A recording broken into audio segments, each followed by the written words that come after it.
waktu hadir di tempat ini. Semoga ini menjadi amal ibadah buat Bapak Ibu semua. Puji syukur kepada Allah Subhanahu wa taala. Marilah kita sampaikan atas karunia-Nya acara ini bisa terselenggara. Di sini saya Tanti dari CGP Angkatan 9 akan mendeseminasikan tentang budaya positif. Nah, kita harus tahu dulu apa itu budaya positif. Budaya positif merupakan perwujudan dari nilai-nilai atau keyakinan universal yang diterapkan di sekolah. Budaya positif ini diyakini mampu menciptakan kolaborasi antar warga sekolah juga dengan murid, dan jika terlaksana dengan baik akan memunculkan serta mengembangkan nilai-nilai positif yang dimiliki oleh murid, dan akan menciptakan pribadi-pribadi yang berkualitas dan berkarakter baik sesuai dengan profil pelajar Pancasila. Di sekolah kita sudah banyak sekali budaya positif yang sudah terlaksana. Contohnya apa, Bu Rita? Budaya positif yang ada di sekolah kita? Poster sampah salam senyum. Iya, betul. Terus jalur hijau, terus no smoking itu. Nah, itu sudah banyak sekali ya budaya positif di sekolah kita, termasuk tanggung jawab, cinta lingkungan, kemudian religius, kalau duhur berjamaah bersama di masjid, kemudian sholat Jumat, jujur juga. Kita di sana ada kantin yang mengelola siswa, kalau tidak jujur mungkin bisa nanti uangnya banyak yang di ini ya sama anak. Nah, karena jujur, itu mereka jujur menyerahkan semua penghasilan yang ada. Nah, sekarang budaya positif. Di sini untuk budaya positif intinya itu ada 8. Di sini materi yang akan kita kaji ada 8. Yang pertama adalah perubahan paradigma belajar, disiplin positif, kemudian nilai-nilai kebajikan, kebutuhan dasar manusia, motivasi perilaku manusia, yang ke-6 posisi kontrol dulu, kemudian yang ke-7 ini keyakinan kelas, dan yang terakhir nanti materinya adalah tentang segitiga restitusi.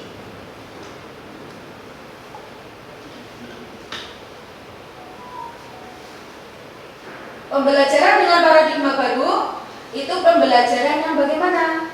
Nah, pembelajaran dengan paradigma baru itu merupakan pembelajaran yang dirancang berdasarkan prinsip pembelajaran berdiferensiasi. Di sini para murid belajar sesuai dengan kebutuhannya, berdasarkan tahap perkembangan sesuai teori psikologi modern untuk menjadikan profil pelajar Pancasila. Jadi bakat, kemudian kemampuan siswa tingkatannya itu berbeda-beda, dapat diakses dengan pembelajaran berdiferensiasi. Perubahan paradigma ini kegiatan mengepalkan dua orang mengepalkan tangan, yang satu mengepalkan tangan, yang satunya nanti merayu dengan cara misalkan terserah Bapak Ibu, yang penting nanti ada berpasangan ya 2 orang, kemudian nanti masing-masing satu orang mengepalkan tangan, yang satu merayu. Ya, supaya tangannya ini bisa terbuka, mau dibuka. Silakan dari 2 orang. Nah, Bu Rita sama Bu Tresna, Bu Erni sama Bu Sus, Bu Hati sama Bu Mundiro, Pak Rizky sama Bu Rina. Bu Rina. Nah, silakan.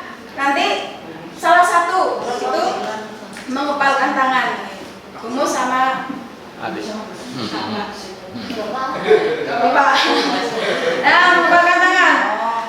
Kita anggap bahwa di kepalan tangan ini ada ya intan berlian ya, dan ada sesuatu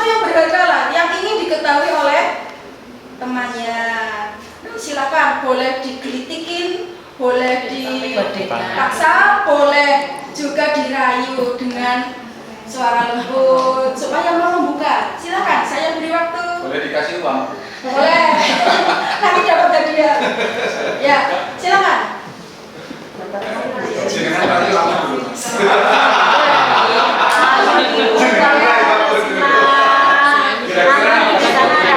Saya kasih permen satu. Sedikit sekali.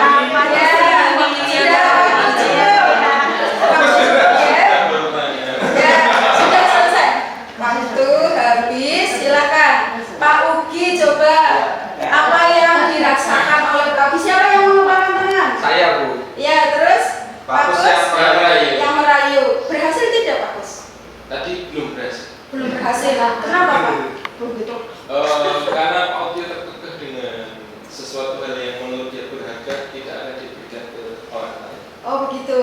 Ya. Kalau Bu Tresna berhasil tidak Bu Rita membuka telapak tangannya Bu Tresna? Hampir berhasil. Isinya. Hampir berhasil. Ada waktunya habis. Hampir berhasil ya. Nah Bapak Ibu, itu suatu makna bahwa kalau murid punya sesuatu itu, kalau misalkan punya prinsip ya, kemudian di hatinya ini ada yang janggal itu misalnya, itu menjadi prinsipnya dia walaupun itu janggal, tapi kita dengan rayuan, dengan mendekati dia dari hati ke hati, itu bisa saja dia hatinya luluh begitu.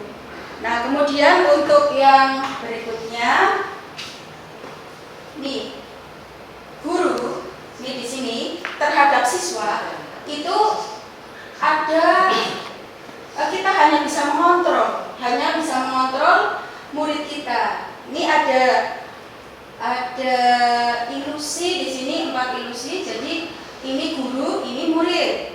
Ilusi guru mengontrol murid, hanya bisa mengontrol. Yang kedua, ilusi bahwa semua penguatan positif, efektif dan bermanfaat. Yang ketiga, ilusi bahwa kritik dan membuat rasa bersalah mampu menguatkan karakter. Yang keempat, ilusi bahwa orang dewasa berhak memaksa. Ini yang keempat. Ini dengan paksaan seperti tadi membuka telapak tangan, ini bisa saja memaksa, bisa memang memaksa. Tapi akibatnya mungkin ya anaknya ada yang merasa nggak enak hati, kemudian ada perasaan dendam misalnya, itu juga bisa terjadi karena dipaksa. Nah sekarang mengubah paradigma stimulus respon menjadi teori kontrol. Di sini kalau stimulus responnya realitas atau kebutuhan kita sama, di sini kalau teori kontrolnya realitas kebutuhan kita berbeda. Semua orang melihat hal yang sama, tapi di sini teori kontrol setiap orang melihat gambaran berbeda. Nah, sampai di sini kemudian kita bisa baca di sini sampai pada pemaksaan pada saat bujukan gagal. Nah, ini teori kontrolnya kolaborasi dan konsensus menciptakan pilihan-pilihan baru. Jadi memaksa itu kalau stimulus responnya ini, kemudian teori kontrolnya kolaborasi, kerjasama. Ini dan konsensus menciptakan pilihan-pilihan baru. Kemudian kalau stimulus responnya model berpikir menang atau kalah, di sini pada teori kontrolnya model berpikir menang. Berikutnya,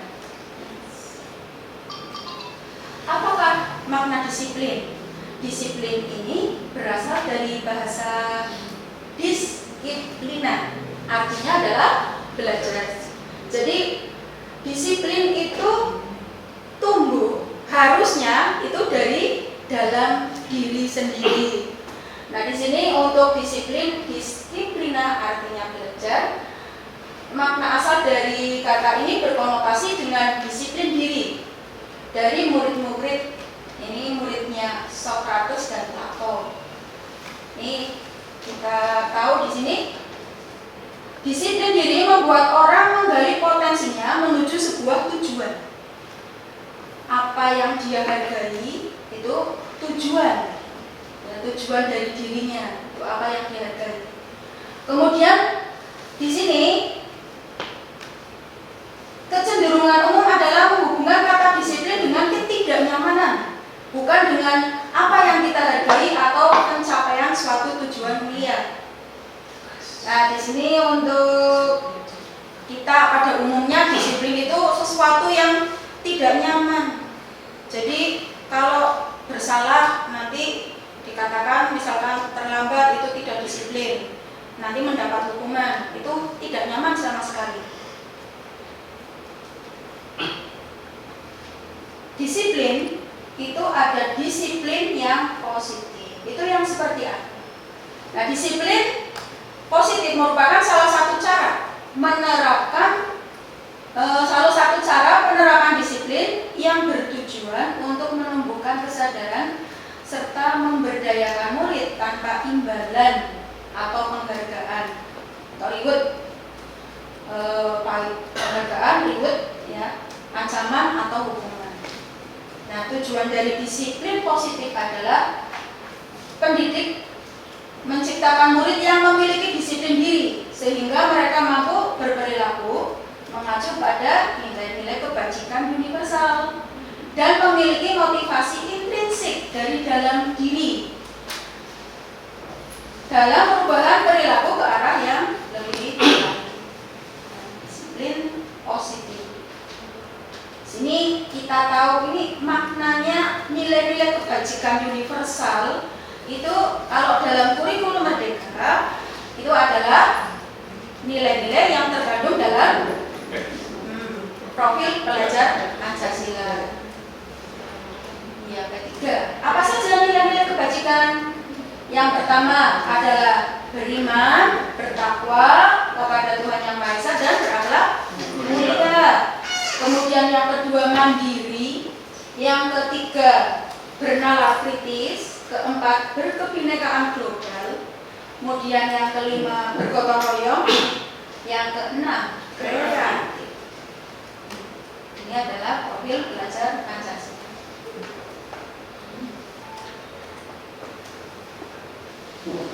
Kebutuhan dasar manusia ini materi yang berikutnya setelah disiplin positif, kemudian nilai kebajikan, yang ketiga kebutuhan dasar manusia.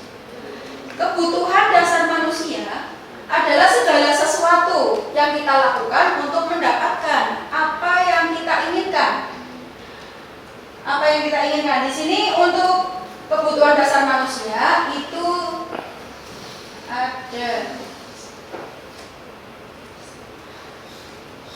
5 kebutuhan dasar manusia. Yang pertama kasih sayang dan rasa diterima. Yang kedua penguasaan. Yang ketiga kebebasan. Yang keempat kesenangan dan bertahan hidup. Itu yang kelima. Di sini misalnya saya ambil contoh. Ini ada pada rasa kasih sayang di sini dan rasa diterima. Ini ada rasa diterima, dipedulikan, berbagi, kerjasama, kemudian menjadi bagian dari kelompok. Misal kalau Bapak Ibu semua, contohnya kalau misal Bu Rita masak, ternyata suaminya tidak mau makan, sudah capek-capek masak, Bu Rita ngambek, itu berarti rasa ngambeknya Bu Rita kalau ditinjau dari kebutuhan dasar bisa ditinjau dari faktor yang mana ini? Kasih sayang, apa ada lagi Bu? Kebutuhan hidup, bertahan hidup. Iya, bertahan hidup. Bisa 2, jadi lebih dari 1. Bu Rita butuh kasih sayang, suaminya harus menghargai Bu Rita, rasa diterima. Kemudian bertahan hidup. Kenapa bertahan hidup? Kalau Bu Rita ngambek nggak mau makan, nggak mau masak, ya otomatis satu keluarga tidak akan makan. Ya, walaupun beli di warung ada, tapi ini mengganggu, ya, mengganggu ketahanan keluarga. Kemudian di sini ada penguasaan.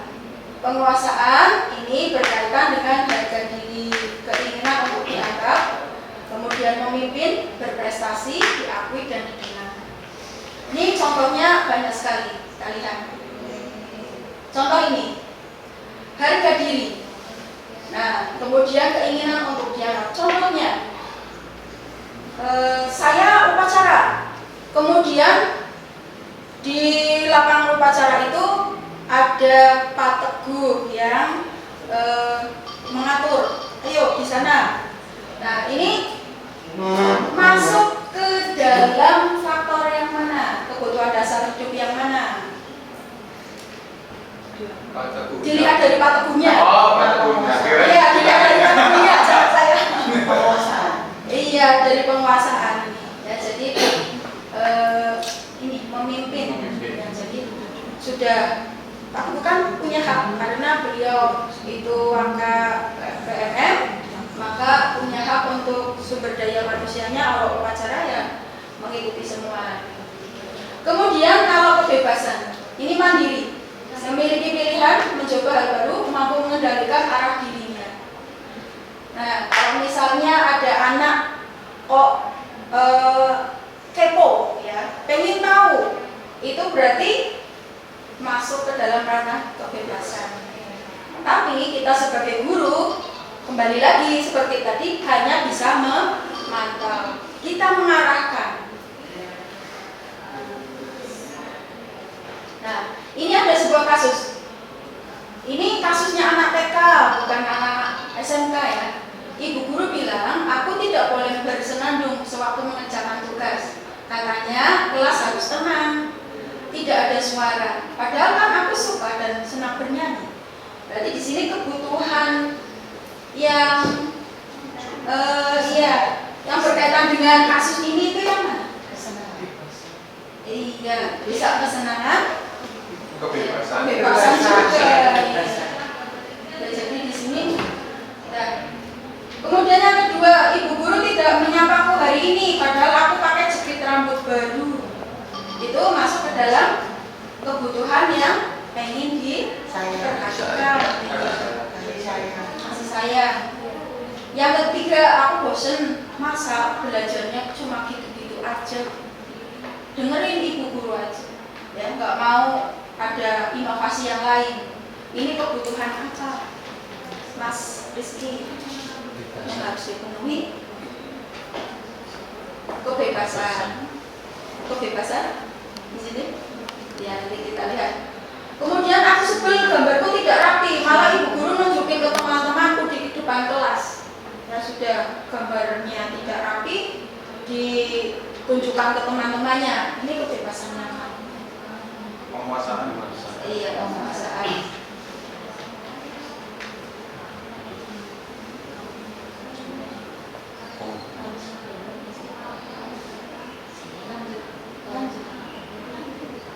Nah, sekarang apakah Anda setuju dengan pertanyaan ini? Satu, hukuman dapat mendisiplinkan siswa. Setuju Bapak Ibu? Tidak. Setuju. Mas setuju nggih? Saya tidak. Kemudian pemberian hukuman dengan hal positif seperti membaca atau membersihkan halaman sekolah dapat meningkatkan disiplin anak. Nih, disiplin anak. Setuju. Ada yang tidak, yang nanti kita bahas. Yang ketiga, memberi penghargaan dapat meningkatkan motivasi belajar anak. Ada yang tidak. Kita lihat di sini teori motivasi perilaku manusia. Nah, ini ada motivasi eksternal, ada motivasi internal ya, ini ya. Ini internal. Kemudian di sini motivasi eksternal itu untuk menghindari ketidaknyamanan atau hukuman. Apa yang akan terjadi apabila saya tidak melakukannya? Itu eksternal. Kemudian untuk mendapatkan imbalan atau dari orang lain atau institusi. Ini apa yang akan saya dapatkan apabila saya melakukannya? Itu internal. Kemudian kalau untuk menghargai diri sendiri, ini masih eksternal. Ya, jadi ini kalau yang ketiga, yang pertama ini masih takut kalau dihukum, yang kedua itu masih mengharapkan imbalan. Misalnya Bu Sus, jangan marah ya Bu Sus, saya mau bilang Bu Sus datangnya pertama diacungi jempol sama Pak Imron, itu berarti nanti aku hari ini diacungi jempol, besok kalau upacara lagi biar diacungi jempol lagi, berarti masuk ke dalam ranah yang kedua, mau diberi imbalan walaupun jempol itu imbalan. Dibuat jempol. Iya. Yang ketiga ini menghargai diri sendiri. Saya akan menjadi orang yang seperti apa bila saya melakukannya. Contohnya, ini yang motivasi internal ya. Ini masih eksternal. Ini masih eksternal, ini eksternal. Ini yang ketiga internal. Kalau saya ikut diklat atau ikut workshop dengan motivasi saya ingin pinter, saya ingin mencari pengetahuan, itu berarti motivasi internal. Nah, kalau motivasi eksternalnya seperti apa? Kalau ikut workshop, ikut ini datang harus tepat waktu, itu motivasi eksternalnya apa? Dapat piagam. Dapat piagam, itu penghargaan ya. Takut dimarahi, boleh, itu suatu hukuman. Iya, takut dimarahi, diabsenkan itu sebenarnya salah satu hukuman dengan memanggil nama. Buat tidak nyaman, betul. Nah, jadi ada teori dari hukuman ini. Satu, apa sih indikasinya itu sebuah hukuman? Yang pertama, tidak terencana, tiba-tiba. Murid tidak tahu apa yang akan terjadi atau tidak dilibatkan. Ini hanya sepihak. Yang ketiga, bersifat satu arah. Yang keempat, berupa hukuman fisik atau psikis. Jadi kalau misalkan anak terlambat di foto, di-share di status, itu masuk ke dalam hukuman. Jadi tidak boleh. Sebaiknya jangan.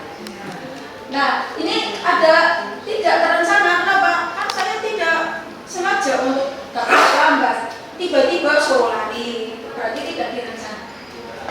Kalau konsekuensi ini terencana atau disepakati sesuai peraturan. Murid tetap dibuat tidak nyaman karena di sini nanti kalau konsekuensi, kalau misalkan sudah ada aturan, kok datang terlambat, ayo konsekuensinya apa? Ini sudah disepakati. Sudah disepakati kalau datang terlambat, muter lapangan misalnya, atau membersihkan lingkungan, itu tetap saja murid tidak nyaman. Sikap guru selalu memonitor murid. Ini, memonitor. Kemudian kalau restitusi, proses menciptakan kondisi bagi murid untuk memperbaiki kesalahan. Ini proses menciptakan kondisi supaya murid menjadi nyaman. Kemudian yang kedua, proses kolaboratif yang mengajarkan murid untuk mencari solusi sendiri. Jadi bedanya hukuman, konsekuensi, dan restitusi. Kalau restitusi cenderung berkolaborasi antara guru sebagai pemantau dan murid. Kalau konsekuensi, ya ini ada kesepakatan. Nanti kalau tidak sesuai dengan aturan, ya harus seperti itu. Hukuman beda lagi, hukuman itu hanya searah. Kalau tidak disiplin, ya kamu berarti harus lari lapangan. Hampir sama. Hukuman itu akibat dari konsekuensi yang dilanggar juga bisa. Nah, di sini kalau kita tidak disiplin, ya, dalam diri kita tidak disiplin secara intrinsik, berarti kita masih belum merdeka, masih disuruh terus sih. Menurut Ki Hajar Dewantara, merdeka itu artinya tidak hanya terlepas dari perintah, tidak usah diperintah. Itu kita dengan kesadaran. Ya, waktunya upacara, saya harus ke lapangan, gitu ya. Ini mohon maaf contoh. Baik anak maupun guru, tidak usah halo gitu ya. Atau anak-anak Bu Wulan harus teriak di lapangan, itu tidak usah diperintah. Artinya di sini kalau tidak usah diperintah, kita dengan kesadaran, artinya kita sudah merdeka. Nah, di sini ada tadi restitusi. Restitusi itu apa? Restitusi merupakan proses menciptakan kondisi bagi murid untuk memperbaiki kesalahan mereka sehingga mereka bisa kembali pada kelompok mereka. sini ada misalnya siswa yang green school kok duduk-duduk, itu harus dipanggil. Apa penyebabnya?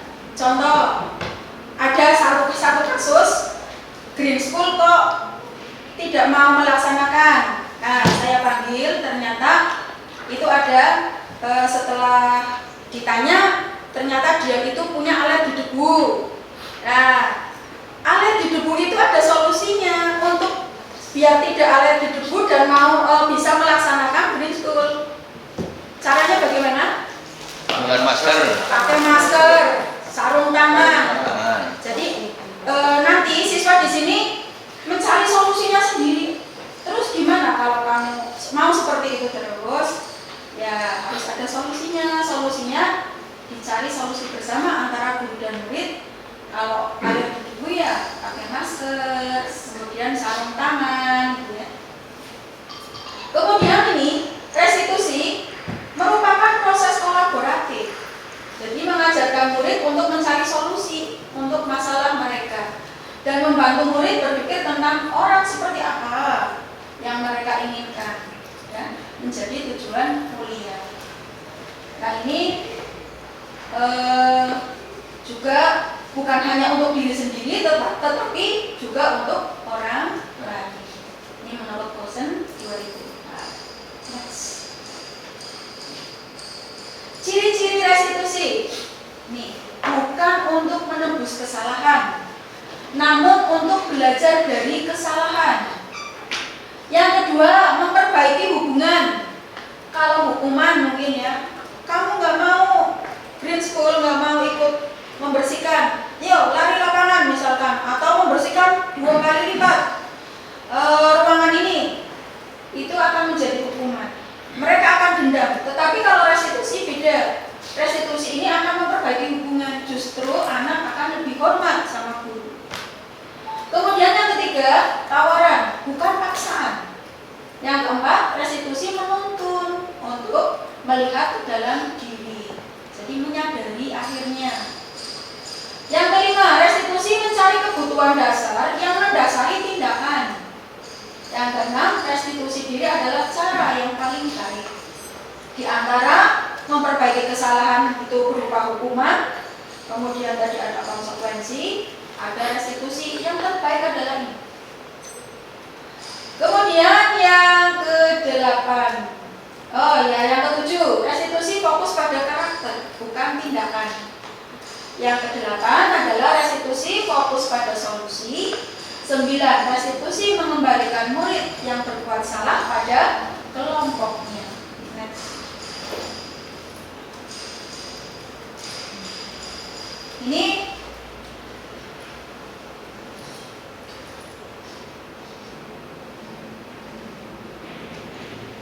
bentuk program kebajikan atau apresiasi. Dalam memberikan apresiasi atau pengakuan perlu diingat beberapa hal. Ya, jadi kalau memberikan apresiasi terhadap kerja seseorang itu harus satu, ini beri pengakuan secara khusus, beri pengakuan secara pribadi, memberi pengakuan kepada semua murid itu jangan hanya satu orang. Kamu hebat sekali di depan orang banyak, itu nanti yang lainnya iyalah yang hebat dia, itu akan menjadi kecemburuan. Nah ini gantian, kalau misalkan suruh maju, ini suruh maju bisa, yang nggak bisa pun harus diberi penghargaan. Bukan hanya yang pintar, yang nggak bisa, kamu sudah berani maju, hebat, gitu ya. Jangan hanya yang bisa saja, kamu hebat, kamu nggak maju salah, kalah sama ini, nggak boleh seperti itu. Jadi yang nggak bisa pun harus tetap diberi penghargaan. Yang pintar, wah hebat, sudah bisa memecahkan permasalahan. Yang tidak bisa, tuh hebat, kamu sudah bisa maju. Yang keempat, beri pengakuan secara konsisten. Kalau kemarin dia sudah dibilang hebat ya, terus kalau berikutnya ini ya paling tidak sama ya. Kemudian fokus pada proses. Contoh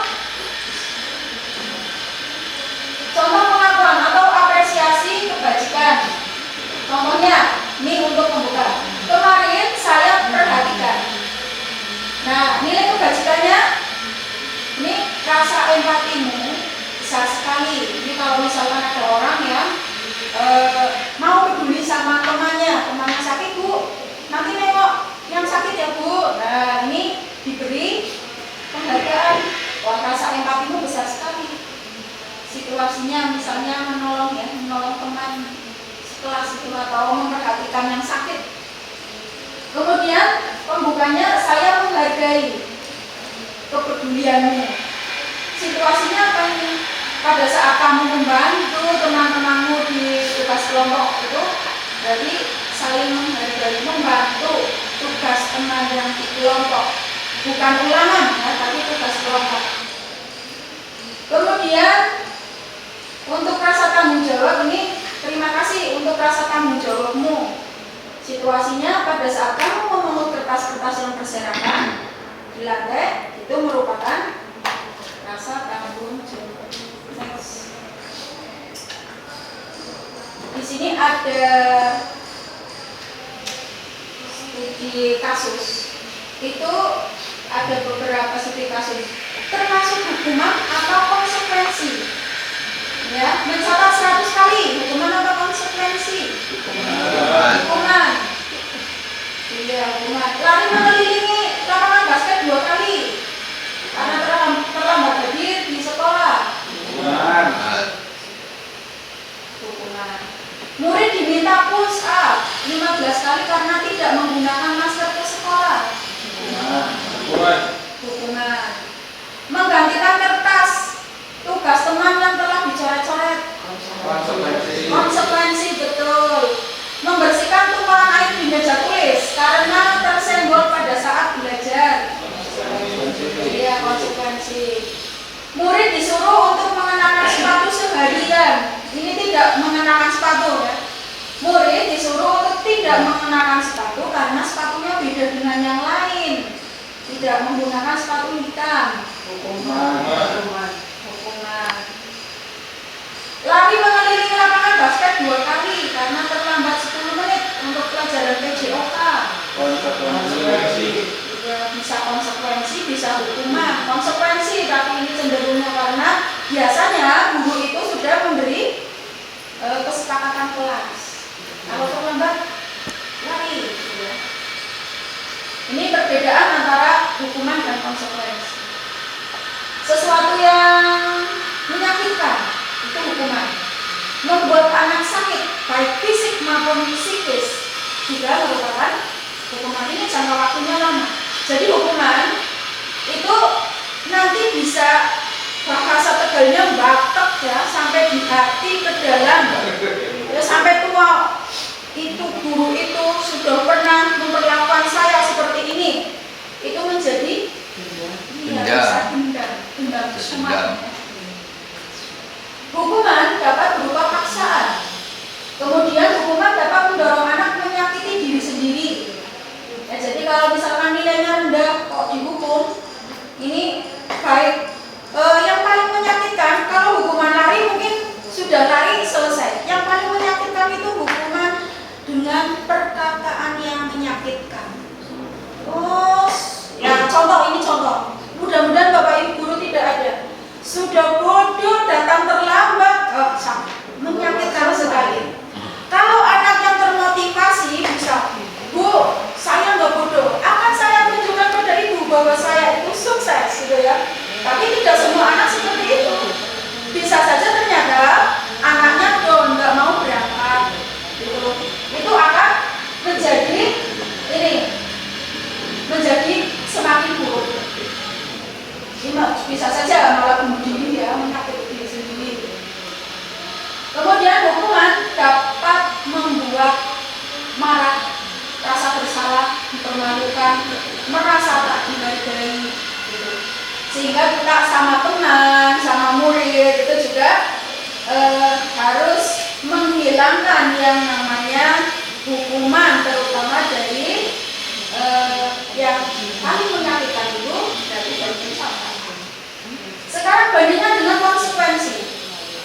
Konsekuensi adalah sesuatu yang harus terjadi, sudah disepakati.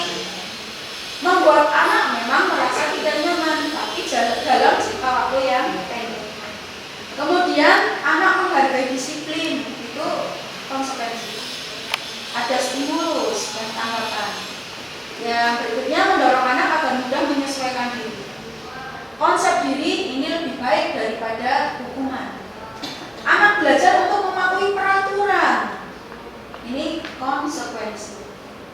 Tapi di sini anak bisa kehilangan hak, dibuat tidak nyaman, diasingkan untuk sementara. Contoh, yang lainnya belajar karena terlambat, maka kehilangan hak mengikuti pelajaran selama dia dihukum.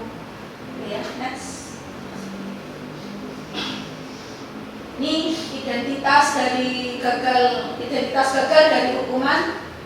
Ini sudah dibahas tadi. Ini bersifat negatif. Sedangkan konsekuensi masih netral. Ini yang membuat anak sadar itu pada restitusi. Jadi restitusi ini akan berpengaruh positif terhadap siswa. Restitusi, contohnya di sini. Apa yang kamu yakini? Apa yang bisa kamu lakukan untuk memperbaiki masalah ini? Jadi anak itu berpikir sendiri. Iya ya, aku salah. Berarti aku harus bagaimana? Di sini murid atau anak menghormati dirinya dan orang lain. Baik itu guru yang memberi restitusi, diri sendiri, maupun orang yang misalkan dibuat dia itu bersalah. Jadi ini perbedaannya, hukuman, konsekuensi, restitusi. Terhadap anak ini menghasilkan karakter yang negatif, ini netral, yang konsekuensi dan restitusi itu membawa ke arah positif. Next. Nah, kemudian ada 5 posisi kontrol guru. Yang pertama, guru sebagai penghukum, guru sebagai pembuat merasa bersalah, anak merasa bersalah, guru sebagai teman, guru sebagai pemantau, dan guru sebagai manajer.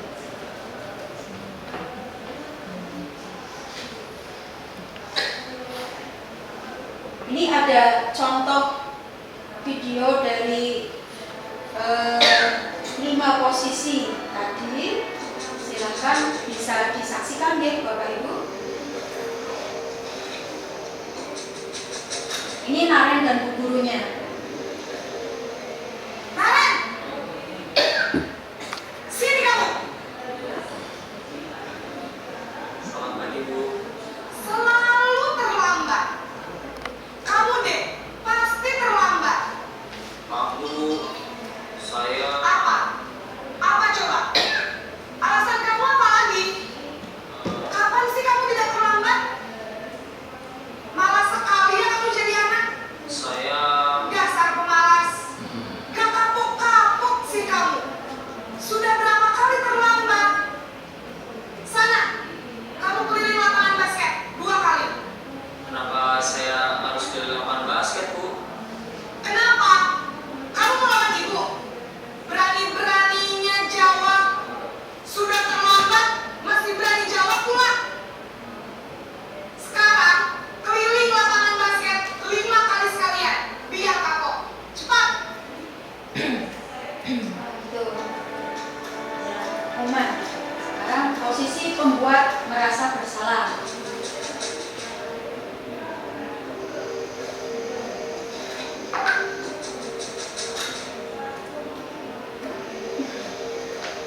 Naren,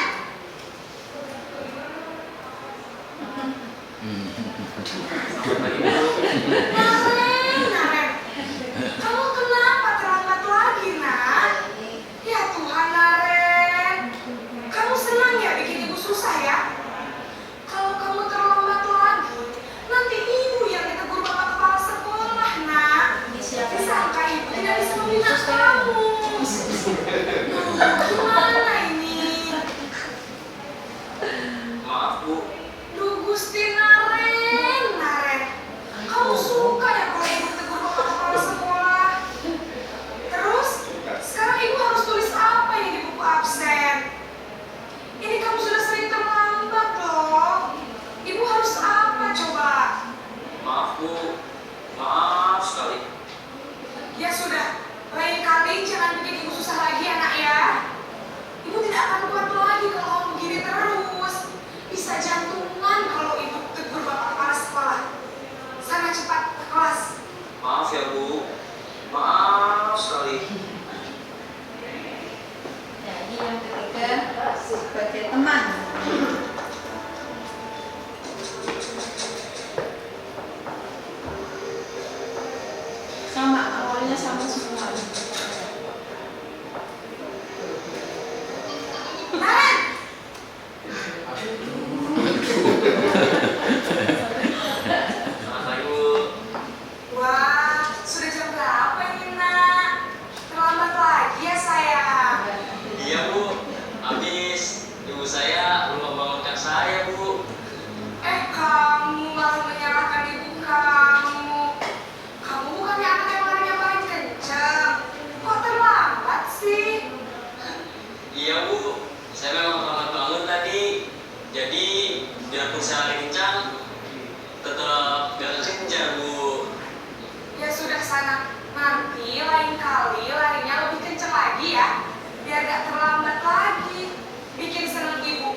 sih, ada saja.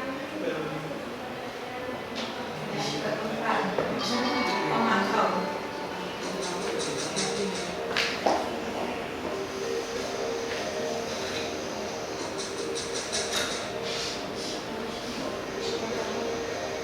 Naren,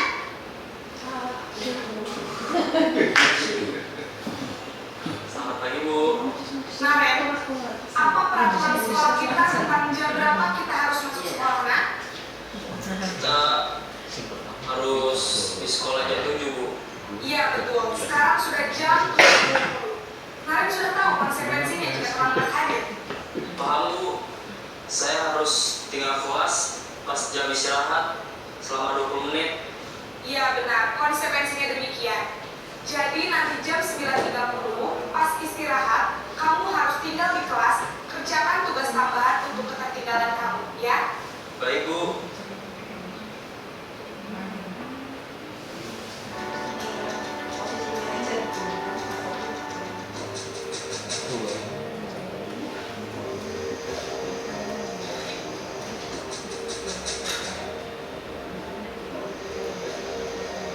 Naren,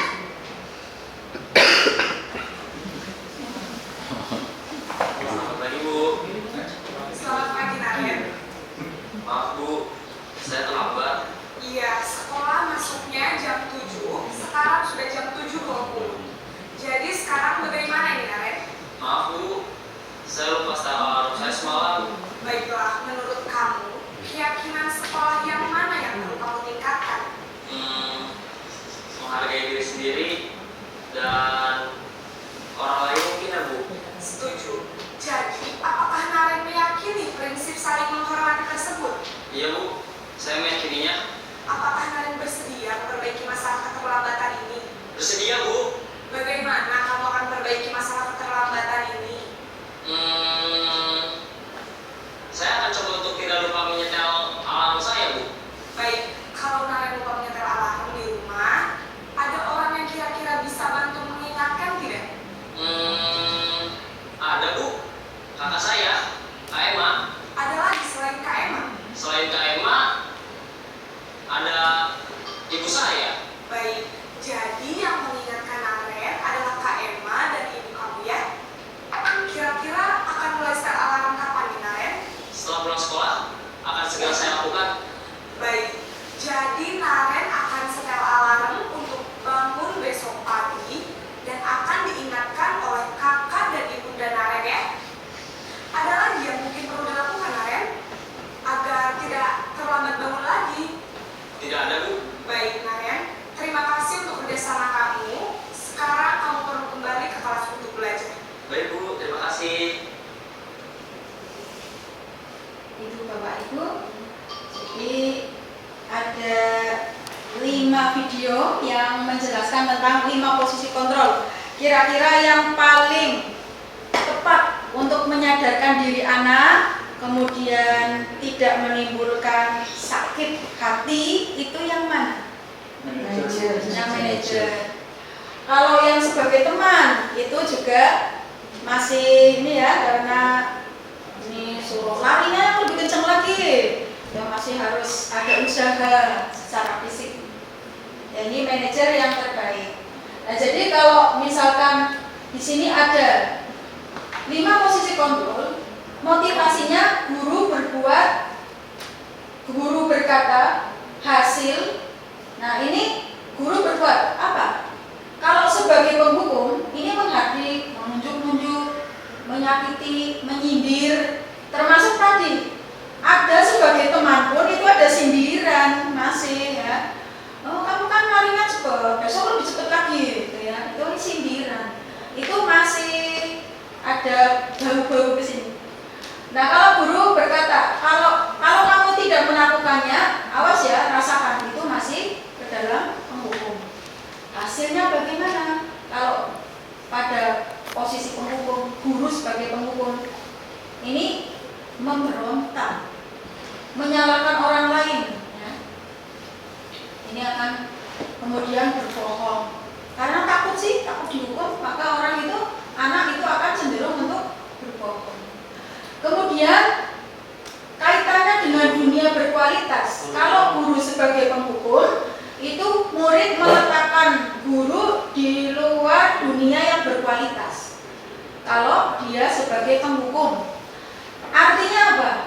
sini guru bisa dimusuhi, ya. Kalau guru sebagai penghukum, itu bagi anak, guru adalah ini di sini sebagai katakanlah kalau di komunitas dan makhluk hidup itu sebagai predator, ya. Dia itu menghukum, itu seperti itu kalau di sini.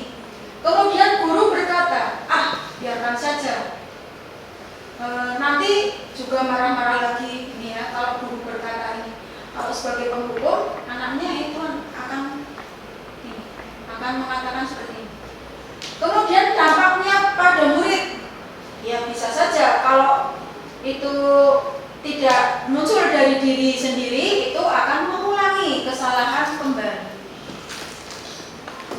Kemudian kita lihat ada sebagai pemantau, ini bisa kita baca sendiri ya nanti ya. Kemudian sebagai teman, sebagai pemantau, tadi katanya sebagai manajer itu yang terbalik. Kita bandingkan sebagai penghukum dan sebagai manajer. Sebagai manajer ini guru berbuat, ini mengajukan pertanyaan-pertanyaan, tidak seperti tadi anak mau bicara sudah dipotong, gitu ya. Ketika guru berkata ini di sini, kalau kamu tidak melakukannya, awas ya, rasakan. Ini tidak. Apa yang kita yakini? Apa yang bisa kau kerjakan untuk memperbaiki kesalahan diri atau kesalahan ini? Kan? Ini beda sekali ya, jauh sekali ini sama ini. Kemudian hasilnya, ini bisa saja anak memberontak. Kalau restitusi di sini sebagai manajer ya menguatkan, justru menguatkan apa? Seperti tadi di video, anak justru sadar nyetel alarm, kemudian akan bangun pagi. Anak sadar. Nah, di sini lagi dampak bagi murid. Kalau ini mengulangi kesalahan, kalau yang sebagai manajer mengevaluasi diri, bagaimana cara memperbaiki diri.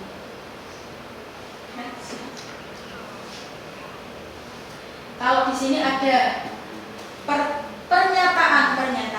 Bapak Ibu silakan nanti di sini saya kecewa sekali dengan kamu.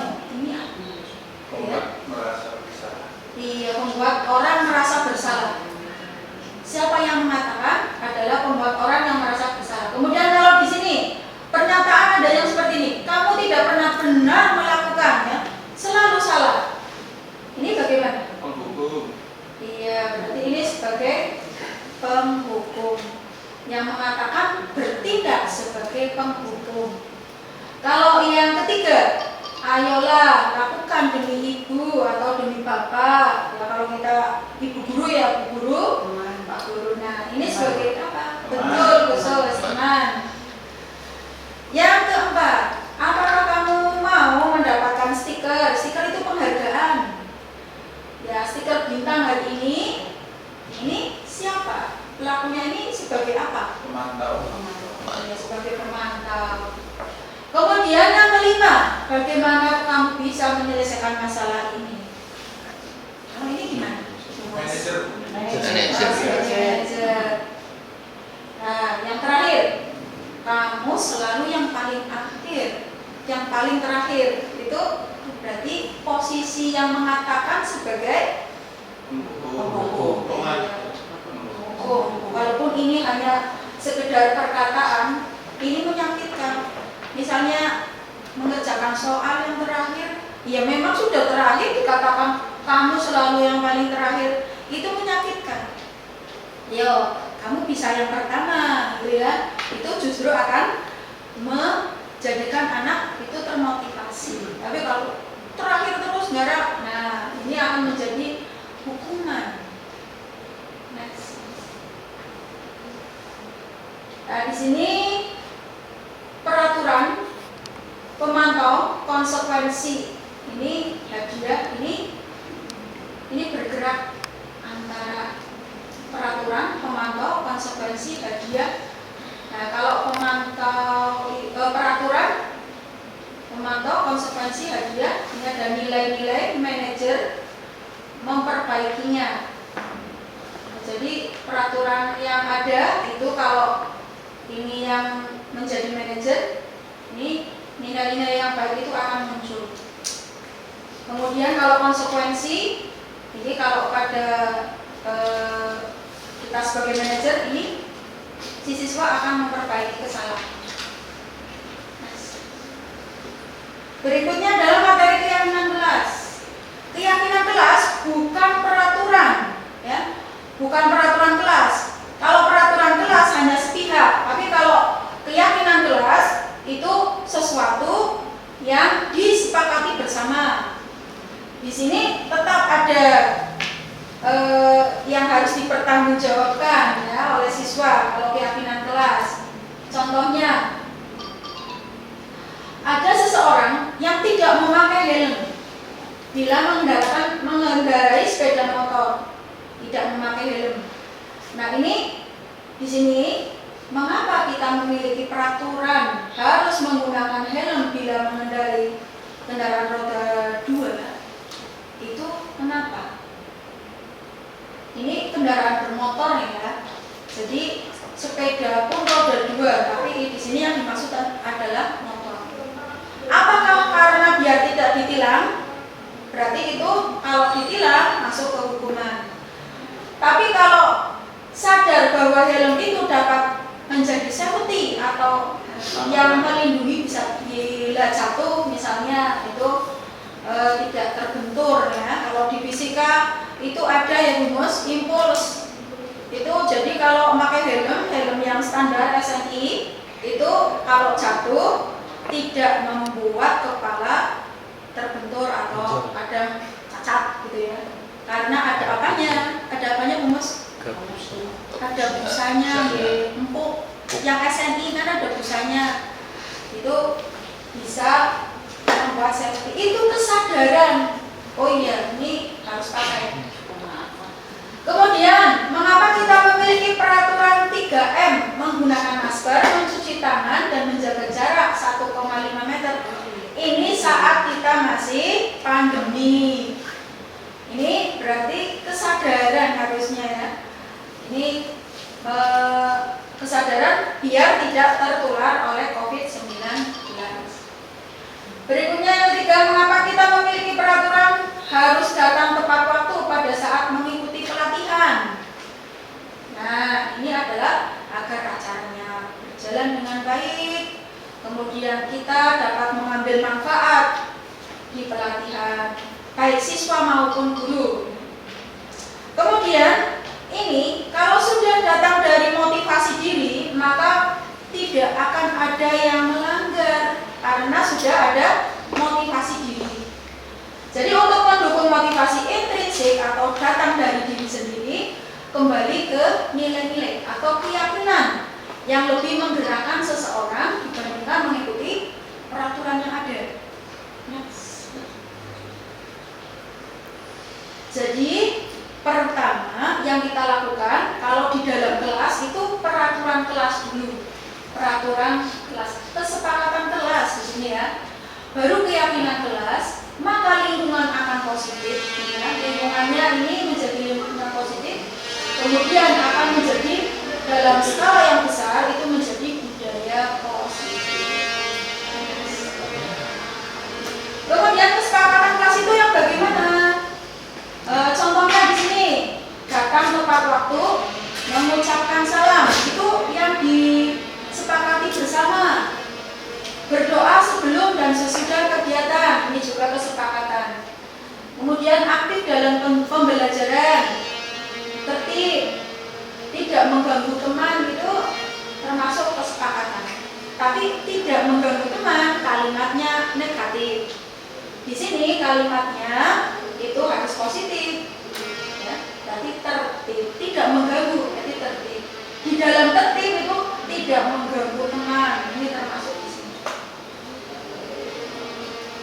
Nah sekarang ada peraturan atau kesepakatan, selalu kembalikan buku ke tempatnya.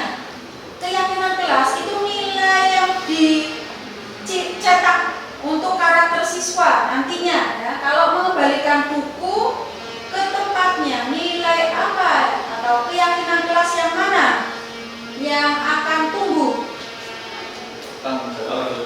tanggung jawab, betul. Kalau dilarang mengganggu orang lain, berarti nilai keyakinan kelasnya adalah menghargai, betul Pak, menghargai orang lain. Bocor. Iya ini hadir di sekolah 15 menit sebelum pembelajaran dimulai. Berarti keyakinan kelasnya adalah yang bocor iya, yang bocor tadi menghormati dan berkomitmen. Dilarang melakukan kekerasan. Ini menghargai orang lain juga ya. Ya, yang dilarang menggunakan narkoba, Bu Tresna, masuk keyakinan kelas yang mana? Dilarang menggunakan narkoba. Iya, kalau pakai narkoba kan orang Keselamatan. keselamatan, kesehatan juga ya, lebih sehat. Ya, kesehatan, keselamatan boleh. Kemudian bergantian atau menunggu giliran. Ini apa Pak Kusmedi? menghormati orang lain. Menghormati orang lain, betul, bersabar. Jadi nilai-nilai yang ditumbuhkan di sini itu menghormati orang lain dan bersabar. Gunakan masker. Kesehatan. Jangan berlari di kelas atau koridor. Keselamatan. Betul, sudah luar biasa sekali nih ya. Belum ada senyumnya karena tegang. Berikutnya, bagaimana sih cara membentuk keyakinan kelas? Tadi sudah saya sampaikan, bersifat abstrak. Tadi sudah dicontohkan ya, berupa pernyataan universal. Dibuat dalam pernyataan positif, sedikit saja agar mudah diingat. Ini seperti slogan, jagalah kebersihan, ya. Itu kesepakatan atau pembentukan keyakinan kelas. Kemudian sesuai dengan kondisi kelas dan sekolah sehingga mudah diterapkan. Mengikuti, jadi guru di kelas itu mengikuti senada seirama dengan apa yang menjadi ketentuan sekolah. Nanti untuk jalan ada yang saling membantu ya, karena ini satu institusi. Kemudian yang ke-6, semua warga sekolah atau warga kelas dilibatkan saat membuat keyakinan kelas. Ini berarti ada tanda tangan, boleh tanda tangan waktu pembentukan keyakinan kelas. Materi yang terakhir adalah segitiga restitusi. Segitiga restitusi di sini ada tiga proses yang harus dilakukan dalam menangani sebuah permasalahan. Yang pertama adalah menstabilkan identitas. Yang kedua itu validasi kebutuhan. Yang ketiga menanyakan keyakinan. Ya, keyakinan kelas yang dimaksud. Nah, di sini segitiga restitusi adalah suatu proses dialog yang dijalankan oleh guru agar dapat menghasilkan murid yang mandiri dan bertanggung jawab. Jadi itu menjadi motivasi intrinsiknya siswa untuk menyelesaikan masalah. Kemudian di sini pada yang pertama tadi menstabilkan identitas. Kalau ada orang salah, misalnya anak ya, setiap orang pasti pernah melakukan kesalahan. Pancing dulu. Gitu. Kamu bukan satu-satunya yang pernah melakukan ini. Kami juga pernah, gitu ya. Jadi seakan-akan dibela dulu, disamakan dulu identitasnya, ini distabilkan. Kemudian ini kamu yang validasi kebutuhan, kamu tentunya punya alasan. Jadi ada alasan. Ayat tadi ada alasan kenapa kamu tidak ikut green school. Ternyata anak tersebut ada kelainan yaitu berupa alergi debu. Kemudian di sini nilai-nilai apa yang disepakati? Itu menanyakan ke anak, kalau kamu tidak ikut green school, itu berarti yang telah kamu langgar ya dari kesepakatan kelas itu apa? Keyakinan kelas, yaitu nilai kebersamaan misalnya. Kemudian ada solusi, ini ada solusi di sini. Jadi ada solusinya adalah anak mau menggunakan masker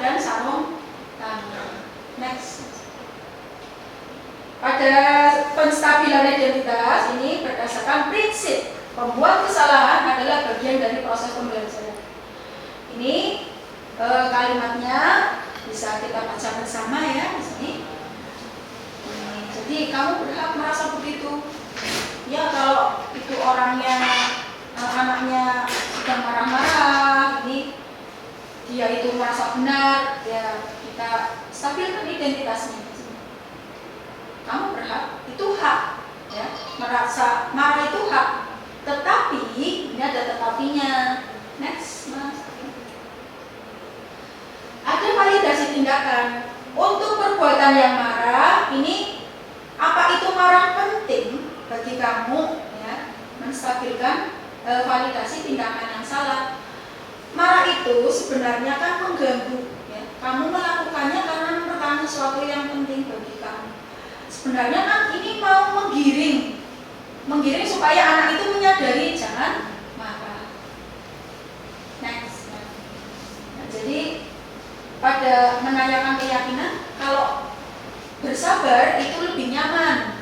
Maka ini solusinya adalah menghargai orang lain atau bersabar. Berdasarkan prinsip teori kontrol bahwa pada dasarnya kita termotivasi secara intrinsik menggugah supaya anak itu dapat bersabar, tidak asal ini contoh penerapan segitiga restitusi pada anak yang dibuat tidak nyaman sama temannya. Silakan disaksikan Bapak Ibu. Siang Sarah. Siang Pak. Sudah lama nggak ketemu Sarah? Kenapa hari ini ada di sini? Kesel Pak, kesel banget. Masa aku dikatain tukang fitnah Pak? Ya aku marah lah. Aku udah dikatain Eka di depan kelas. Kesel banget. Oh begitu. Ya pasti kamu marah dan kesal. Bapak juga akan marah apabila ada yang menuduh Bapak seperti itu. Kemudian pada saat itu kamu mau melakukan apa? Ya saya langsung ngatain Eka lah Pak. Kesel banget. Saya bentak-bentak dia depan teman-teman lain. Oh begitu. Pasti kamu melakukan seperti itu karena suatu alasan tertentu kan? Iyalah, masa saya diam saja Pak? Ya saya bela diri lah. Masa saya dituduh tukang fitnah? Ya wajar lah. Mempertahankan harga diri itu sesuatu yang penting. Untung kamu tidak berpikir gagal lagi. Hanya mengentak-entak. Iya Pak. Untung saya masih bersabar dan hanya membentak saja. Sudah gemes padahal. Saya pasti bela diri lah. Ya pasti ya. Tapi kamu memilih untuk tetap bertahan dan bersabar. Kamu memilih untuk tidak berbuat lebih parah lagi. Iya. Nah, sekarang coba kita lihat lagi tindakan kamu yang mengentak Eka di kelas. Tindakan kamu itu kira-kira sesuai dengan keyakinan kelas atau prinsip kamu tidak? Enggak Pak. Capek Pak jadi pemarah. Jadi keyakinan atau prinsip mana yang kurang sesuai dengan keinginan kamu? Ya, saya sebenarnya sangat menghargai orang lain. Mungkin saat itu saya menjadi emosi, jadi tidak menunjukkan sikap itu. Kamu meyakini tidak? Menghargai orang lain itu penting buat kamu. Yakinlah Pak. Iya, setuju. Kita harus saling menghargai.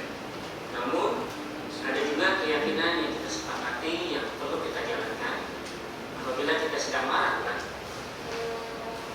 Ya, saya bisa lebih proaktif, mulai dengan diri sendiri. Saya bisa jadi lebih bersabar, mengambil waktu jeda untuk berpikir mau apa selanjutnya. Kira-kira kamu bersedia memperbaiki masalah ini tidak? Sedia Pak. Kalau kamu memperbaiki masalah ini, kamu akan menjadi orang seperti apa? Saya akan menjadi orang yang bertanggung jawab kali ya Pak. Dan senantiasa proaktif. Iya. Menurut kamu, bagaimana rasanya menjadi orang seperti itu? Ya nyaman lah, bangga bisa bersabar dan bermain. Baiklah kalau begitu. Yuk kita pikirkan bagaimana memperbaiki masalah ini. Tidak tepat Langsung. Jadi di sini dapat kita lihat tadinya itu kenceng ya, style gas. Nah, setelah diberi perlakuan dengan segitiga restitusi tadi itu semakin berkurang. Yang akhirnya menyadarkan diri sendiri. Dia sadar sendiri, tidak usah dikatakan jangan. Itu dengan percakapan seperti itu yang membuat anak ini akan menjadi lebih sadar. Jadi di sini untuk disiplin positif, ya, disiplin positif itu untuk diagramnya ada teori kontrol dari William Glasser. Kemudian Anda tidak bisa mengontrol orang lain, hanya Anda yang bisa mengontrol diri Anda. Kemudian kalau siswa tidak bisa mengontrol diri sendiri, ya perlu dikontrol oleh orang lain. Balik ya. Kemudian semua perilaku memiliki tujuan. Nah, ini semua perilaku memiliki tujuan. Ini teori motivasi. Untuk apa? Untuk menghindari hukuman. Yang kedua, untuk mendapatkan imbalan. Yang ketiga, untuk menghargai diri sendiri. Untuk menghargai diri sendiri, ini akan memunculkan nilai-nilai kebajikan universal sesuai dengan profil pelajar Pancasila. Nah, ini dapat dilakukan dengan adanya keyakinan kelas. Nah, kemudian untuk 1 dan 2 ini sebagai refleksi juga nih, motivasi ekstrinsik 1 dan 2, yang ketiga intrinsik. Kemudian untuk teori kontrol ini, model berpikir menang-menang, kolaborasi dengan konsensus menciptakan pilihan-pilihan baru. Itu muncul 5 posisi kontrol.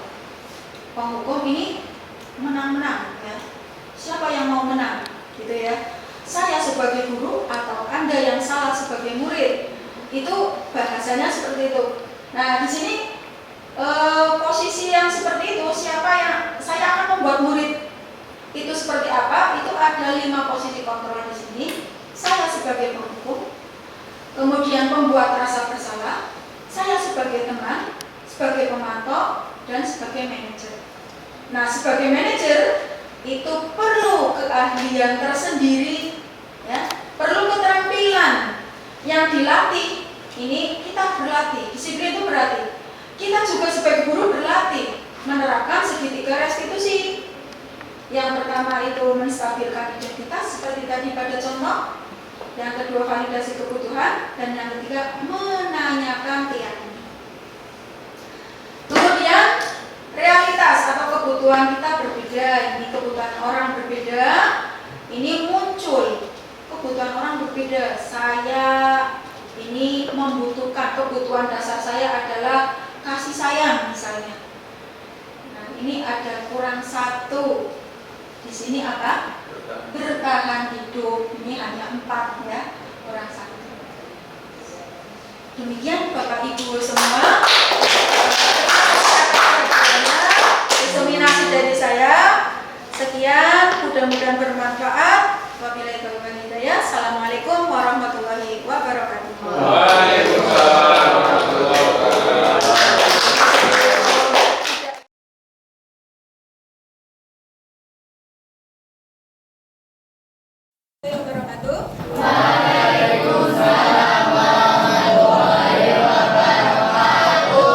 Sehat semua ya? Hari ini Bu Tanti mau membuat keyakinan kelas. Nah, kesepakatan kelas sebelum pembelajaran. Nah, kesepakatan kelas berarti 1. Misal, ini bukan aturan, jadi kesepakatan. 1, saya atau kami di sini kalau ada pembelajaran mendengarkan. Nah, saya tulis ya di sini ya. Berarti judulnya adalah keyakinan kelas.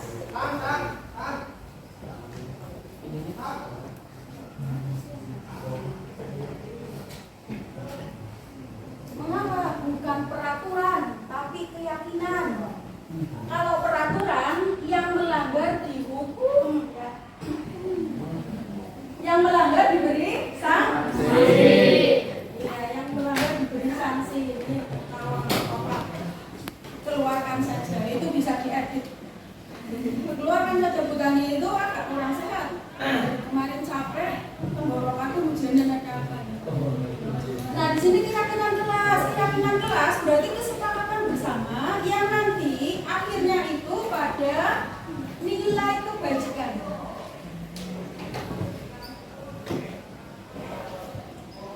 Nah kemudian nilai kebajikan ini nanti akan membentuk karakter kalian.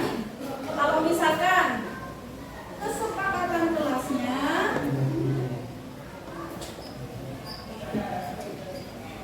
satu, ketika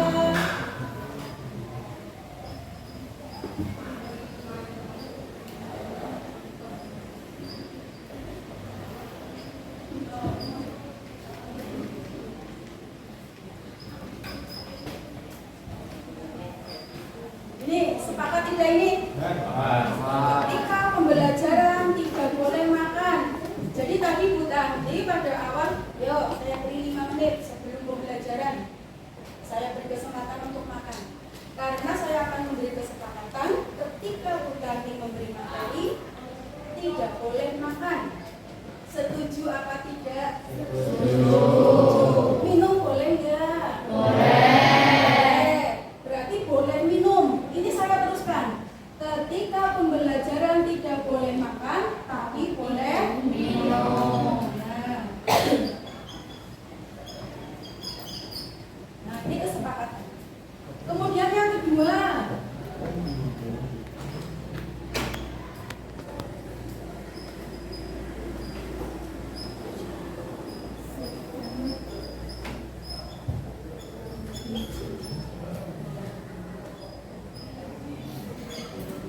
ini jika ada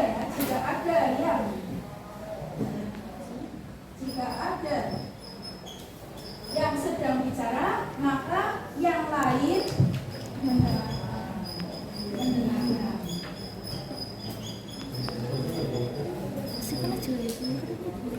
Setuju tidak? Setuju. Berarti kalau misalnya ini memberi materi, boleh Bu Tanti, boleh kalian yang sedang presentasi. Berarti yang lain mendengarkan. Ini setuju. Nah kemudian yang ketiga,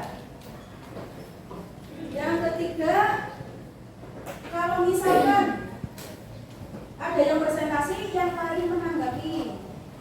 Bagaimana? Setuju? Setuju. Ya, setuju. Jika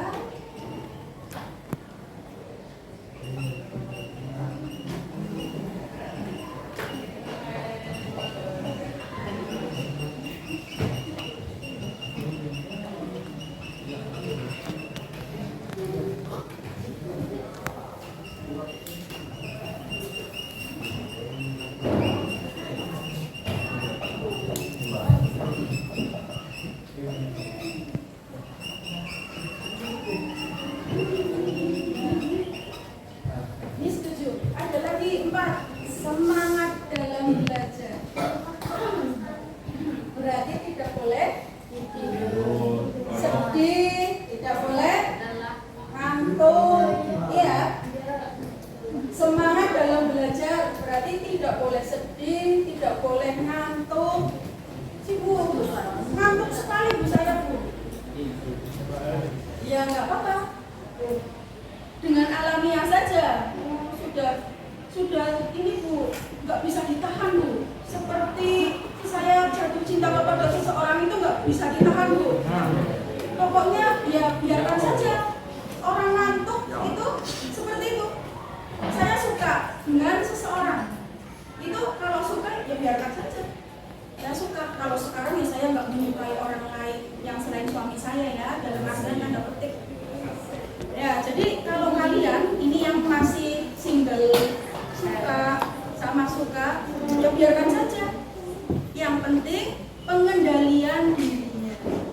Ya, jangan pacaran yang menyentuh jasmaninya. Ya. Ada jadi di sini. Ini ada semangat dalam belajar atau semangat mengikuti. Ya.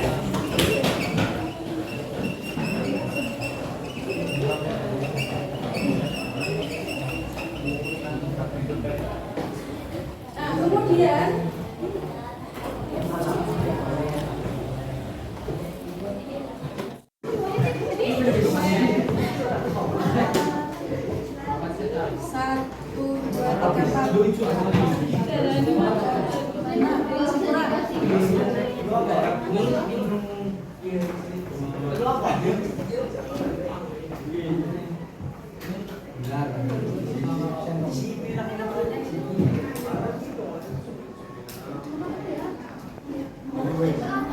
Sebagian besar tidak ada yang sedih ya. Walaupun bagi yang belum makan ya Pak ya, tidak ada yang sedih. Senyum.